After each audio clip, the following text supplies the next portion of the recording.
Alright, the KLR, Kawasaki KLR 650. Man, I've been waiting a long time to try this bike. It seems like everybody else in the world has tried it except me. I mean, it's 20, 30 years of refinement, I guess. There's been 3 versions. This is the one that I'm riding now, is generation 3.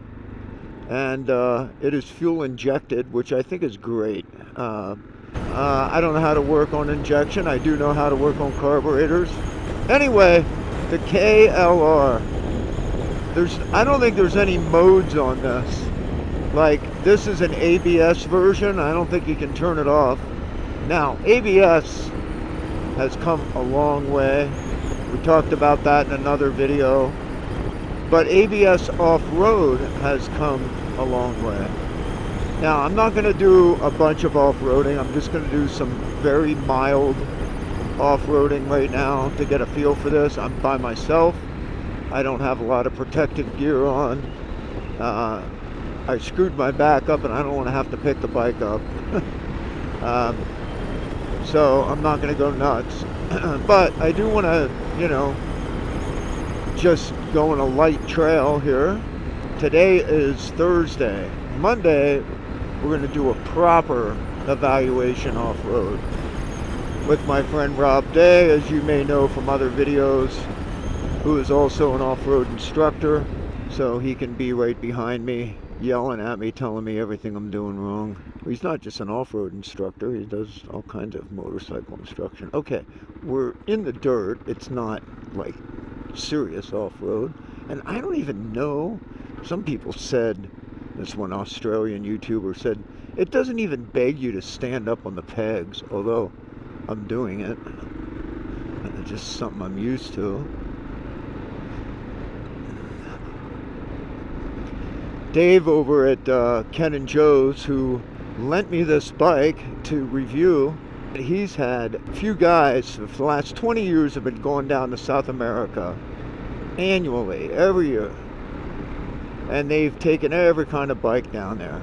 For the past 5 or 6 years, they've only taken KLRs, just because they just do the job. Private road, they always say this, but I just go through it anyway.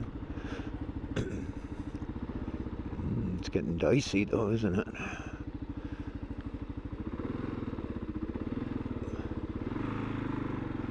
Anyway, I'm not going through any serious off-road, of course.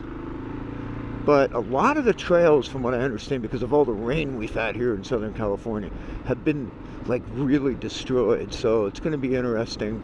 Like even these, like look at these big divots here, these big ruts. These ruts. These ruts. Got him! Serious ruts here. I don't even know what gear I'm in right now. I feel like I'm going to slide, but then I don't. It's really nice.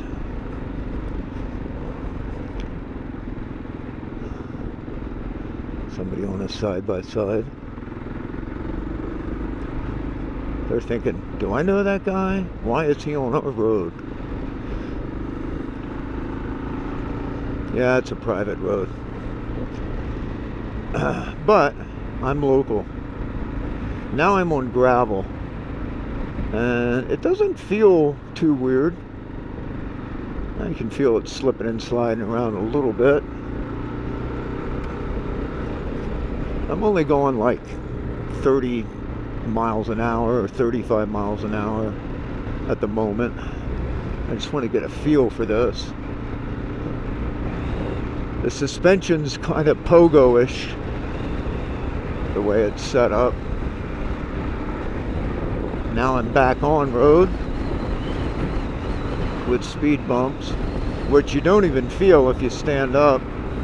I feel, so far, I feel very in control. Now, keep in mind, I've been riding this on road.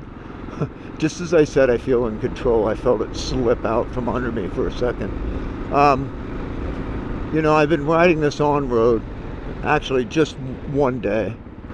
And I took it on the freeway, which I'll do again for the sake of this video. And it did fine. I was doing 75 miles an hour, and it didn't take long to get there. I mean, it didn't get there super fast, obviously, but, you know, it got there. And I felt like I could have gone faster. I bet I could do 100 on this if I wanted to. Again, right now I'm like around 30 miles an hour. I think I'm in like third gear. What's it feel like to stand up? So far I haven't even needed to do it. I know a lot of off-road coaches would go, yes you do.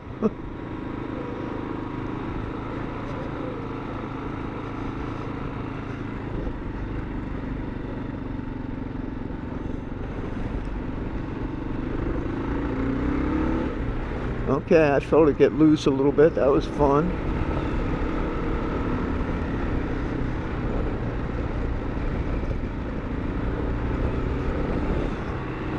We've had a lot of rain, but there's no more moisture in the dirt now, I don't think. There may be some spots and some trails where it got tons of rain and there's some water in ditches or something like that, but for the most part, it's pretty dry already. All right, now there's another area up here which is like almost exclusively gravel. And I am in it now. What's it feel like? Not bad. Not bad at all.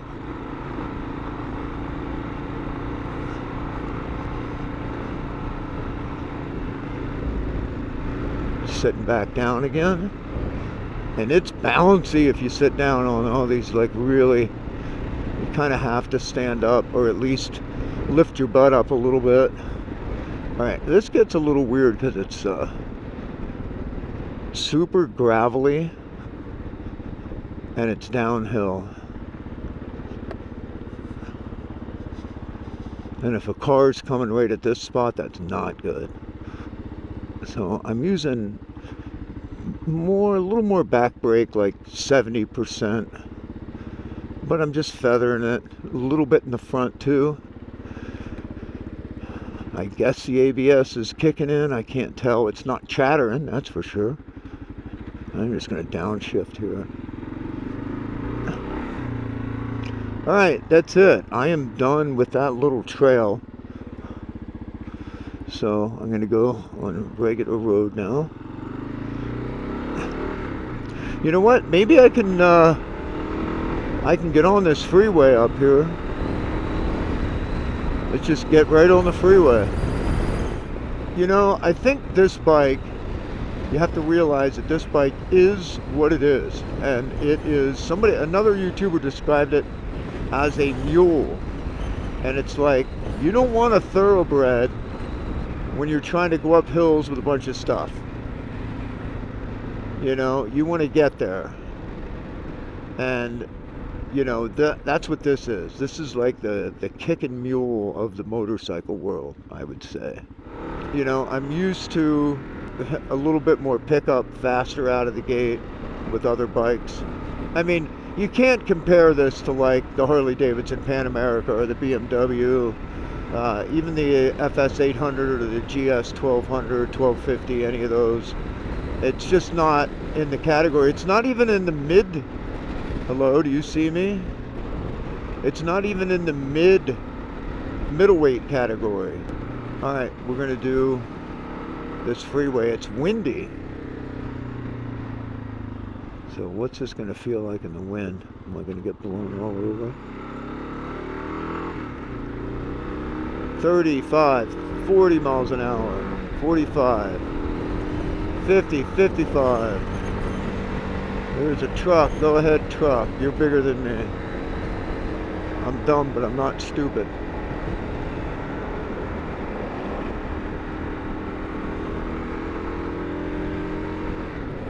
And there's that fifth gear, and there's no sixth gear. So no, I was in Now I'm in 5th. No 6th gear, so no point in looking for it. Alright. Now I'm at 72 miles an hour. Let's take it up to 75. 76, that's the spirit. 77. Oh, can we get 80?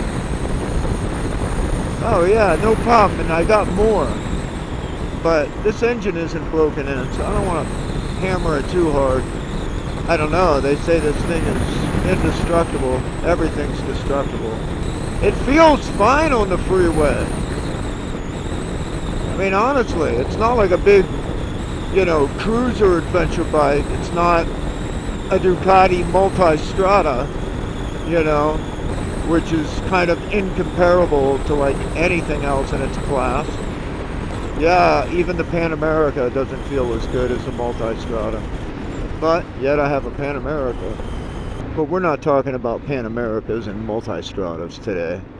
And we're not doing those comparisons because this bike is $8,000 out the door, and then with a $1,000 rebate, it's $7,000. It's $7,000 for a fully capable, ready adventure bike. I have these auxiliary lights on. I've got saddlebags. I got a little windshield here. What an awesome little package. $7,000 and you're good to go.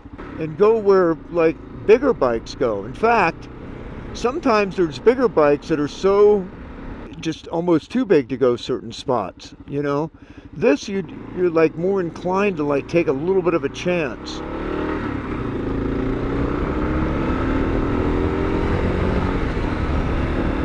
Yeah, it's slow off the line, it's 0 to 60 in 5 minutes. No, it's not that bad. So what would you compare this to? Okay, let's go ahead and compare anyway. The Suzuki, what is it, a DR 650 I think it is? It probably, that bike I see a lot too. As an adventure bike or sport, dual sport bike. I think this bike you could go like South America or Africa or like wherever, and if something breaks, how much you want to bet you can get it fixed pretty easily? There's parts everywhere for it, and it's why people take it around the world. And if for some reason they completely blow it up, they didn't blow up a $25,000 BMW or, whoa, the wind's really kicking now. You could buy at least two of these bikes for that.